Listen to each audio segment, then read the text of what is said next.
E aí, pessoal, como vocês estão? Tudo beleza?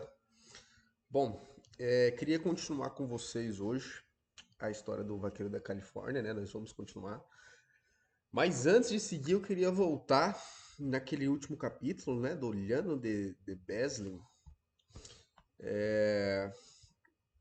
que eu achei que ficou meio confuso, né? Ficou meio estranha a tradução. Nem eu entendi na hora direito o que ele estava falando. E aí eu peguei assim, traduzi com mais cuidado, transcrevi aqui que acho que a gente vai conseguir ter um pouquinho mais de clareza, né? Então vamos lá. A maioria dos vaqueiros já tinha ouvido falar e falava frequentemente do Llano de Beslin. No meio desta planície ficava uma cidade coberta por um grande lago salgado. Então vamos lá. Uma planície, né? Um lugar, imagine um lugar plano, né? Baixada, então provavelmente faz sentido que tenha um lago num lugar baixo e plano, né? O povo dessa cidade não vivia na enchente, mas eles viviam sobre a água que as cobria. Ou seja, a galera ali não é que eles viviam num lugar alagado, né, com água na canela, com água na cintura. Eles realmente viviam embaixo da água. Como? A gente não sabe, né? Mas é uma galera meio anfíbia. Quando a gente navega nesse lago e você chega a uma centena de metros da costa, então eu ia falar que 100 metros é um lago grande, realmente é um lago grande, mas não chega a ser um absurdo, não, um lago que ter 200, 300 metros de largura, não, né? Se a gente tem um lago aí de umas 3, 4 hectares, com certeza ele vai ter mais de 100 metros de comprimento. Mas enfim, uma centena de metros da costa, né? Então você pegou o barquinho, saiu ali da praia, foi em direção ao meio, você começa a ouvir o som de pés dançantes e de uma música e de uma canção. E o tilintar de esporas em pés batendo, né? Ou seja, um pé calçado de espora que bate no chão, né? Você vai ouvir o pé batendo e o tilitar da espora, né? Vindo de baixo, né? Eu tinha entendido que era vindo de trás, mas era vindo de baixo da superfície. Então a gente imagina que essa galera que mora embaixo da água, além de tudo, é um tanto animada, né? Porque você tem uma festa, né? Você tem basicamente uma festa dançante acontecendo ali embaixo, aparentemente. E é uma galera que supostamente monta cavalo também, né? Porque pra que ia ter espora se não tem cavalo, né? Mas continuando, né, muita bruxaria ali. O lago é espesso com sal. Será que é uma água mais viscosa, uma água mais grossa, né? Mas é um lago salobro, né? Um mar de água salgada, um lago de água salgada. Mas há um fluxo de água doce e fresca que jorra como uma fonte do centro desse lago.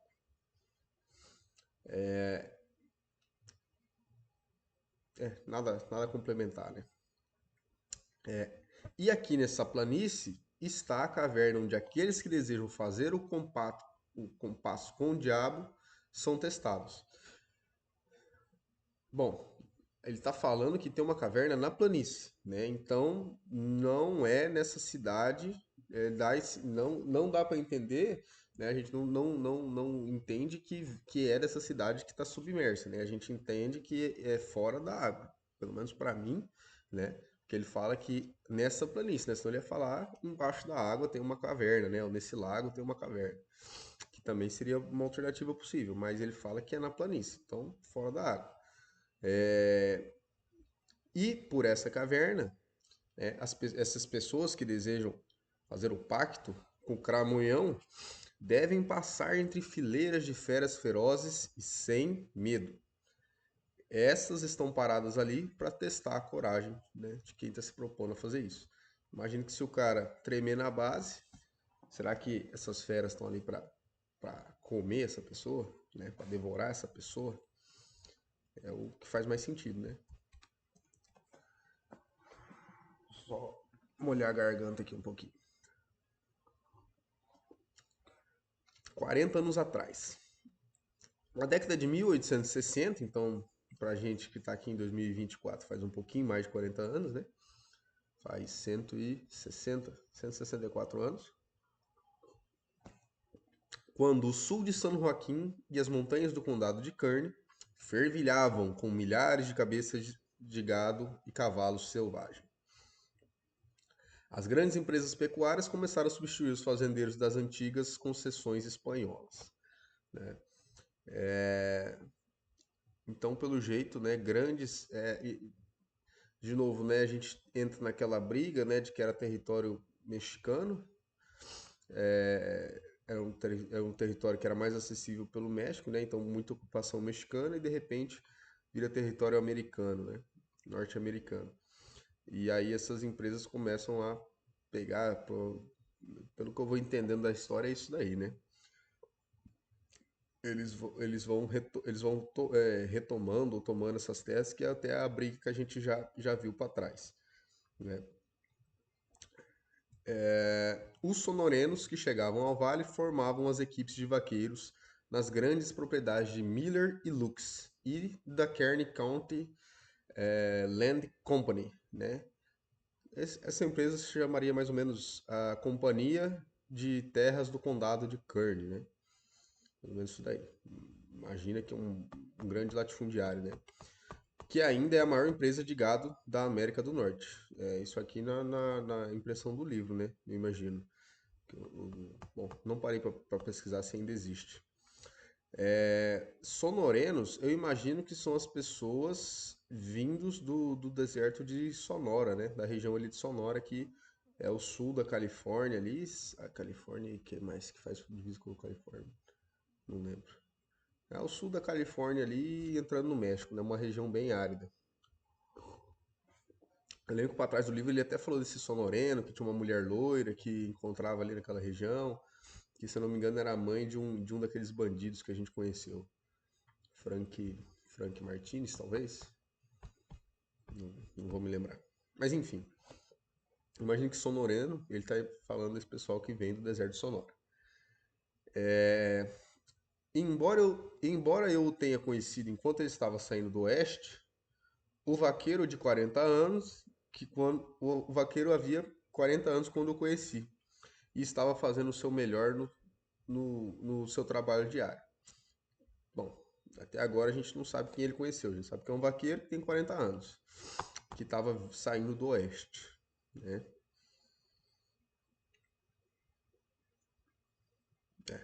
Não tem muita informação ainda. Ele jogou que ali na região tinha muito gado selvagem e tal, que estavam trocando as empresas estavam começando a tomar as concessões espanholas, tá? E aí ele conheceu um senhor já, né, de 40 anos. Os fazendeiros que empregavam esse senhor acreditavam a esse veterano uma devoção absoluta ao homem que pagava seu salário. E na maioria dos casos isso era verdade. Embora esse homem da cordilheira exigia um tratamento com luvas de pelica, né, que é um jeito de falar que precisa ir com delicadeza, com certa delicadeza, com certo cuidado para lidar com ele, né, para que se conseguisse tirar o melhor dele, pois seu orgulho era facilmente ferido e, sendo um cavalheiro natural, ele exigia o tratamento cavalheiresco na voz e nas maneiras, né? Então, era até aqui o que a gente imagina que é um vaqueiro, mas apesar disso é um homem todo gentil, né? Um cavalheiro, né? E que exigia provavelmente um homem educado e que exigia também que fosse tratado com educação, né? Com tudo isso, ele era um homem tão duro, ao mesmo tempo que era um homem de coração mole, né? Então, um homem provavelmente duro para pegar no serviço, mas que ao mesmo tempo guardava um coração mais sensível, né? Profundamente ignorante de tudo que não fosse relacionado à sua própria vocação e sendo um mestre na delicada arte do ridículo. Ele riu com desdém da estupidez de um novato, né? Então, não conhecia muito do que ele não fazia, né, do que ele não entendia, ignorava, né? Ele deve ser um ignorante no sentido de ignorar. E ele era um comédia, pelo jeito, né? Um mestre na delicar arte do ridículo. Como todas as crianças da natureza, né, filhos da natureza, ou seja, eu acho que ele aqui, que às vezes o autor ele dá essa ideia um pouco mais quase poética, né? Então, filho da natureza, ele provavelmente está falando de um homem que viveu a vida inteira relacionado no- na natureza mesmo, né? Dei voltas para falar a mesma coisa. O vaqueiro era sentimental e o violão e os contos desempenhavam um grande papel em sua vida que de outra forma seria monótona. Então aí, né, provavelmente as músicas e os contos é o que era o entretenimento que eles tinham provavelmente, né? Talvez a pior característica desses homens mais velhos fosse o ciúme profissional, já que os vaqueiros quase sempre invejavam as habilidades uns dos outros. Essa habilidade estava acabando, mas ainda havia alguns homens no sul do Vale de São Joaquim que conseguiam laçar com um laço com tamanha habilidade que o laço parecia ser guiado por uma mão invisível até os chifres ou os cascos, né, os pés que eles estavam destinados a laçar. É do jeito que, exatamente do jeito que eu laço. É exatamente essa impressão que todo mundo tem quando eu laço. Esses homens conseguiam pegar um boi selvagem ou prender um touro briguento e mandá-lo de cabeça para baixo no chão em submissão, e montar em qualquer um dos cavalos selvagens do deserto que percorriam o vale. Era o domínio de tais feitos que compunham todo o curso de um estudo na educação de um paisano, e naqueles dias o bucaru era tido em alta estima. Ou seja, né, essas habilidades é o que eles se dedicavam a aprender. Né? A arte de laçar, de lidar com o cavalo, de depois de laçar, né, manusear um boi, manejar gado. Muitos chefes de gados e encarregados de milhares de cabeças de gado não sabiam sequer escrever seus próprios nomes, né? Então aí demonstrando uma ignorância como que fala, no sentido de uma ignorância de uma educação formal, né? Mas o que não excluía a inteligência, a sabedoria, né? A expertise desses homens.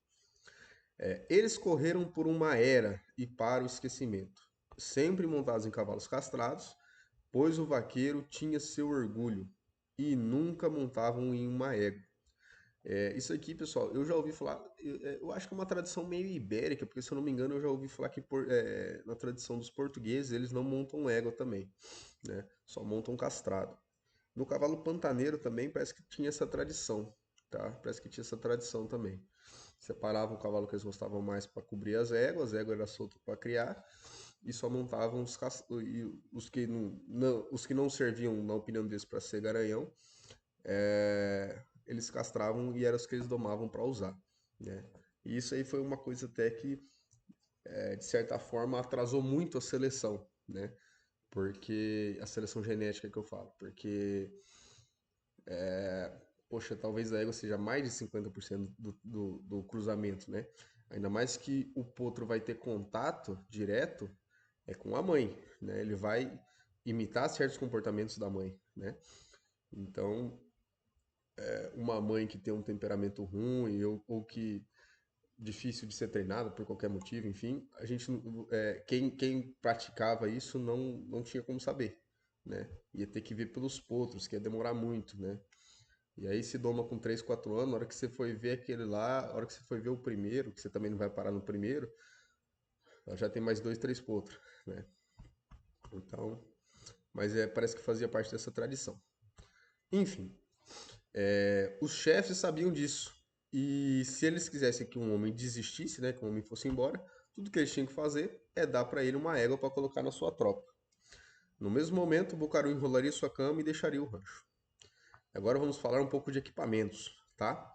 Shotguns e Woolies eram o estilo da época. Não vou falar o que é porque tem um vídeo aqui no canal falando de calça de couro, tá? Shotgun é um tipo de calça de couro, Woolly é outro. Se você quiser saber, você vai lá e assiste. Então elas eram o estilo da época, sombreiros rígidos de aba plana, eram amarrados com uma fita sobre o queixo, né? Tipo um barbicacho. A maioria dos vaqueiros usava lenço de seda ao redor do pescoço e tanta prata montada nos freios e nas esporas quanto eles podiam pagar. Era realmente um vaqueiro pobre, totalmente sem orgulho, aquele que não tinha alguma coisa feita de prata sobre si ou sobre o seu cavalo, né? Aqui acho que teve, eu já vi peças de prata, né, ou trabalhadas em prata, mas aqui no Brasil o capricho, né, o luxo era a alpaca, né?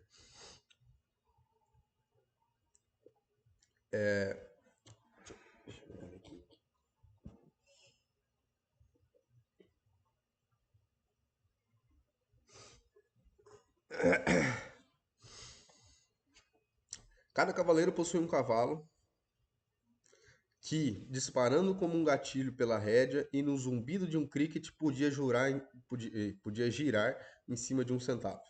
E esse era o bem mais precioso do vaqueiro. Tá, essa parte aqui ficou um pouco. é, não, não é, o problema não é nem a tradução, é a interpretação, né? Porque na verdade, eu coloquei um cavalo que é disparado como um gatilho pela rédea, porque ele fala um cavalo de rédea gatilho. Então eu imagino que ele quis dar essa. Eu imagino, a cena que veio em minha cabeça, né, quando veio essa coisa de uma rédea gatilho, é uma rédea que a hora que você aciona, ela dispara igual um gatilho de uma arma. Então por isso que tive essa impressão. Num zumbido de um cricket, é, aí a gente pode dar duas interpretações, né? Uma é a de o barulho porque cricket também é grilo, né? Um zumbido de um grilo, sei lá, num crick, o cavalo faz um movimento tão rápido, né, nesse intervalo de tempo, mas eu imagino que seja o cricket do Spade Beat, tá? O cricket do Spade Beat, que é aquela bolinha que fica ali no meio, no bocal do freio. Acho que aqui no livro não tem. Não tem sim. Ih, achei. Vou mostrar pra vocês que é um cricket agora. Mas ela é uma bolinha que fica no bocal do freio, entalhada, tá? Por dentro ela é entalhada e quando o cavalo passa a língua ele faz um crack, crack. Parece um barulho de cricket mesmo. Ó, vocês vão ver, os três freios aqui tem, ó. Essa partezinha entalhada aqui, ó, no meio do bocal, ó. Tá vendo? Essa bolinha riscadinha. Mas vamos lá.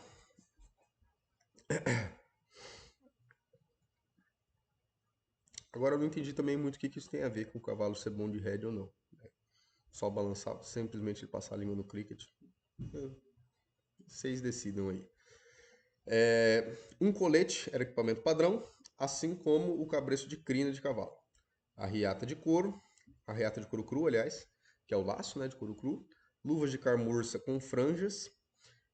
Aqueles que usavam macacões jeans ardilosamente enrolavam as bainhas de seus leves, né? Então naquela época já tinha o jeans leves que a gente tem hoje, para que para que o tecido fino por baixo pudesse ser admirado, né? Eu não tenho certeza, mas se eu não me engano, o Leves foi desenvolvido para trabalho na corrida do ouro, para eles usarem no garimpo, que era um tecido mais resistente.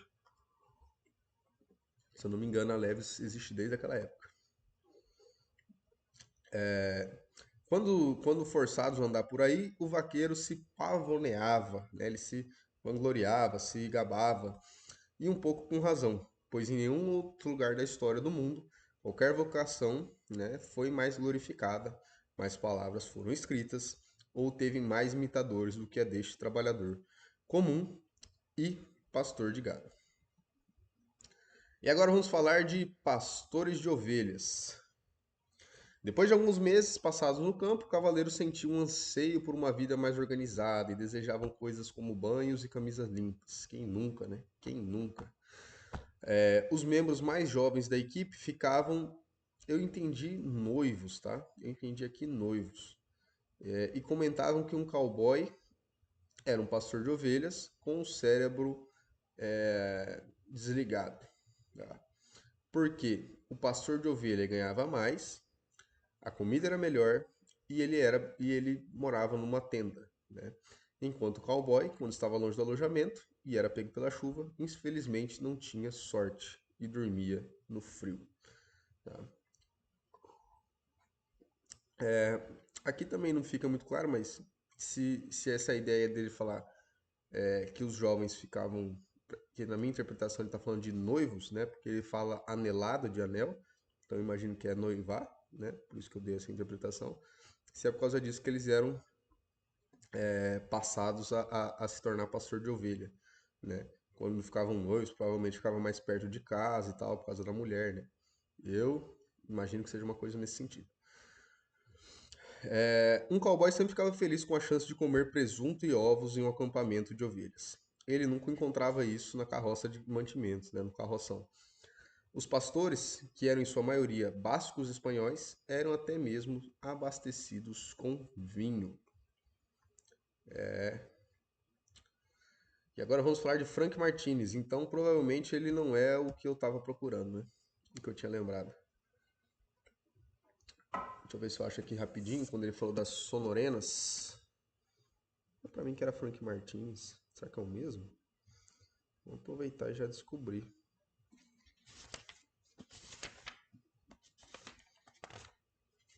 Ah, não, era o Jim McFall. Ele fala aqui, ó. Sua mãe foi uma das sonorenas loiras, que era um tanto comum ali por Hermosillo, Altar e Álamos, né?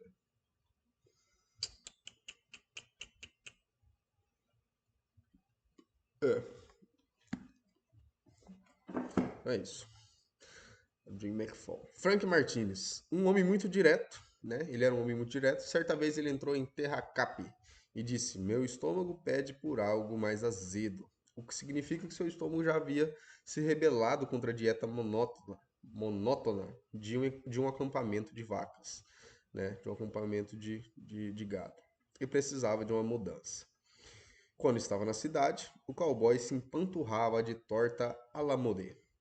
Uma vez, 6 cavaleiros de Bottom Willow estavam na cidade, e enquanto o dinheiro durava, eles se revezavam para ficar de pé para comer toda a torta e sorvete que conseguiam durante o dia. Era no outono que a maioria dos cowboys parava de cavalgar e dizia que era para sempre. Daqui, agora parei, hein? Agora parei. Não volto mais para a cela. E às vezes chegavam até a vender suas celas. Mas quando a primavera chegava, eles invariavelmente voltavam para o rancho e começavam a cavalgar novamente. Em um dia frio de dezembro, estávamos na chuva, amontoados em volta de uma fogueira no rancho Pimental, nas planícies de Carrizo. O cozinheiro estava tentando fazer o fogo ficar mais forte, né? Quando um espirituoso da equipe se aproximou e perguntou a cada um de nós se éramos loucos. Então imagina, né? Você tá num dia frio, né? Tá frio, tá chovendo, todo mundo ali encolhido, né? E o cozinheiro tá tentando colocar alguma coisa no fogo para ver se o fogo dá uma animada, para fazer um calor e vem um abençoado, um espirituoso aqui, né? Vem um espirituoso e fala, mas rapaz, você deve ser louco, né?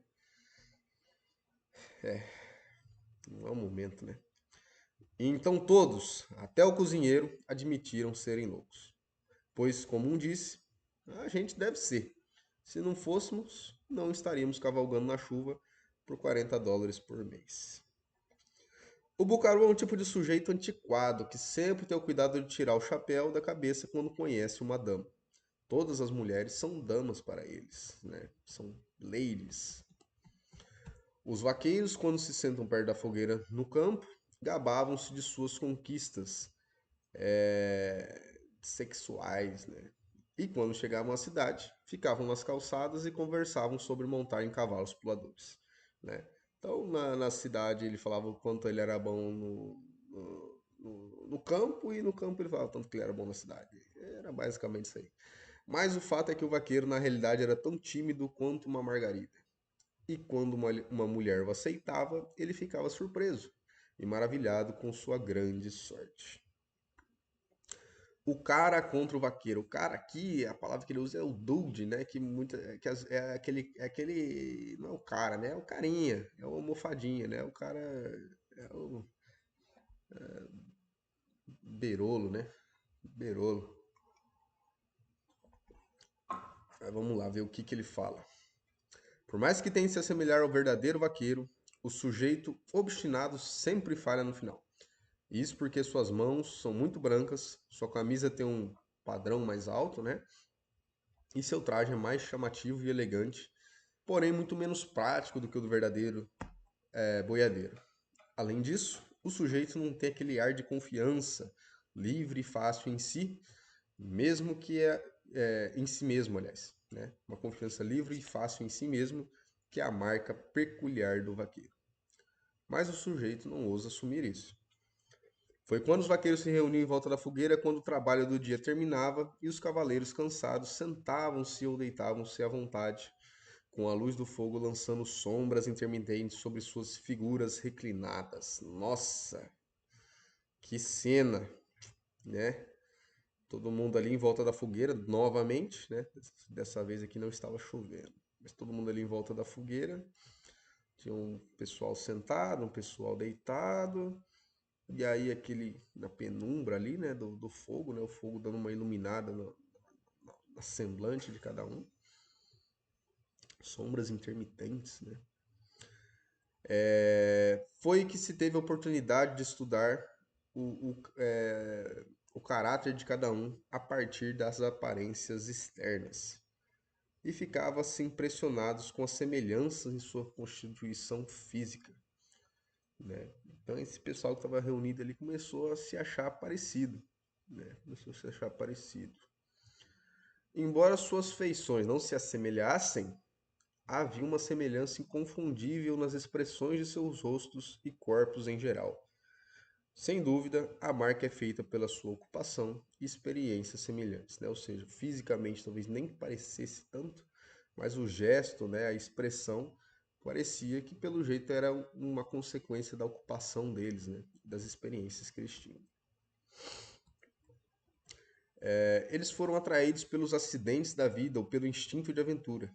Todos os indivíduos mais ou menos estranhos, né? Acho que aqui ele está falando estranhos de não se conhecerem, é, de não se conhecerem, né? As chamas iluminavam rostos, com narizes aquilinos e pontudos, né? Aquele nariz mais,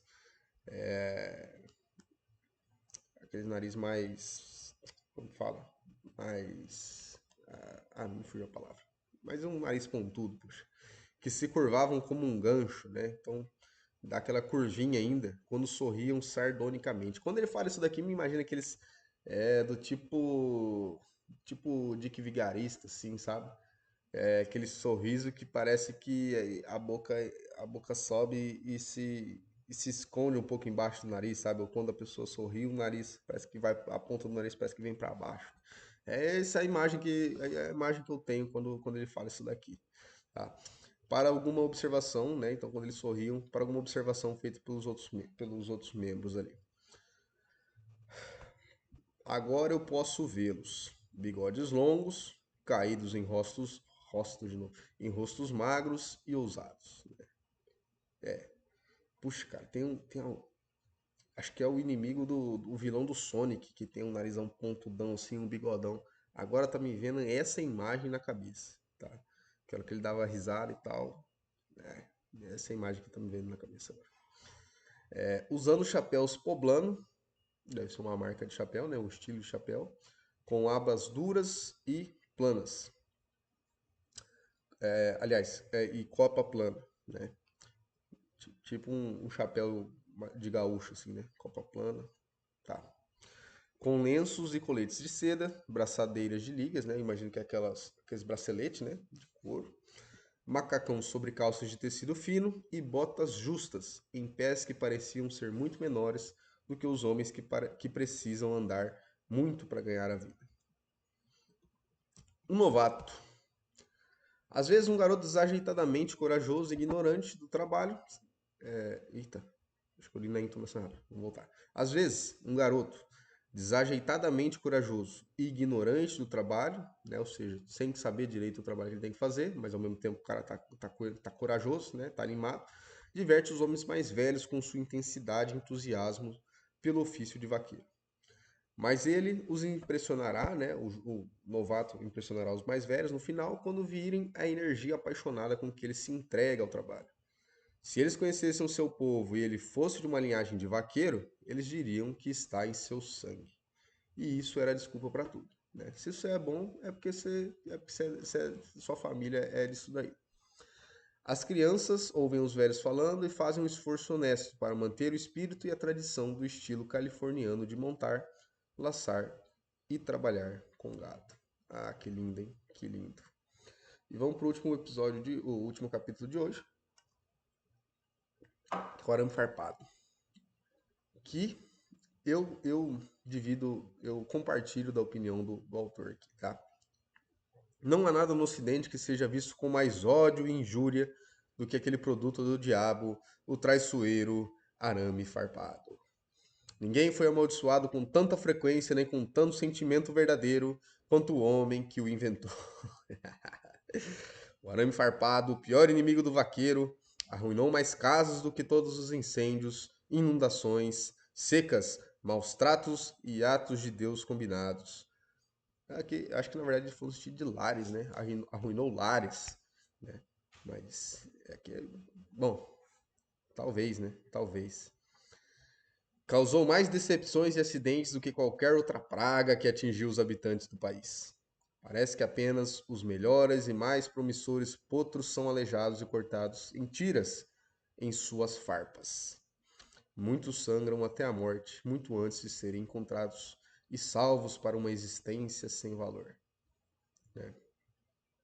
Aqui acho que existência sem valor talvez seja um potro que talvez ele seja salvo, mas ainda assim é uma lesão que condena ele atleticamente, né? Para trabalhar, eu digo. Mas eu também compartilho. Compartilho dessa opinião do autor porque arame farpado é muito bom para machucar a gente, né? Mas não segura o gado, é ruim de esticar, arrebenta fácil, dá trabalho para instalar, porque ele não passa dentro de furo, né? Ou você tem que grampear, ou você tem que amarrar com amarril. É uma trabalheira danada para o gado simplesmente trombar e levar ele embora, né? Porque ele é um arame mais fino. Pelo menos o que a gente trabalhava era um arame mais fino e ainda era mais caro que o outro. E toda vez que eu mexia com isso aí, eu rasgava a roupa, rasgava as mãos, era terrível. Com o arame farpado veio a civilização e sua horda de fazendeiros, comerciantes, homens casados com grandes famílias que com o tempo cobriram as terras de campo aberto. Aqui ele está falando, né? Está falando de civilização, né? Ou seja, começou a vir o pessoal mais que tinha acho que ele está falando aqui de não ser esse ser mais desprendido, né? Ser mais nômade que era o vaqueiro, né? É que ele está falando de agricultura, né? A agricultura foi chegando. Eles araram o primeiro sulco e, sem dúvida, chamaram isso de progresso, para arar as pradarias e arruinar o melhor pasto natural do mundo e dar fim à criação de gado de corte em campo aberto.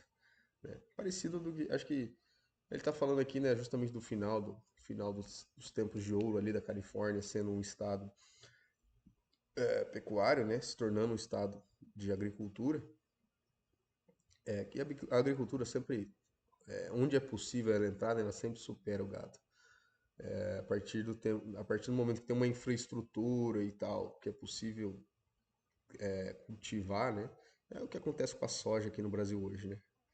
Basicamente, onde dá para entrar máquina e tal, e tem acesso, tá virando soja, né? Ou cana, ou outra cultura, né?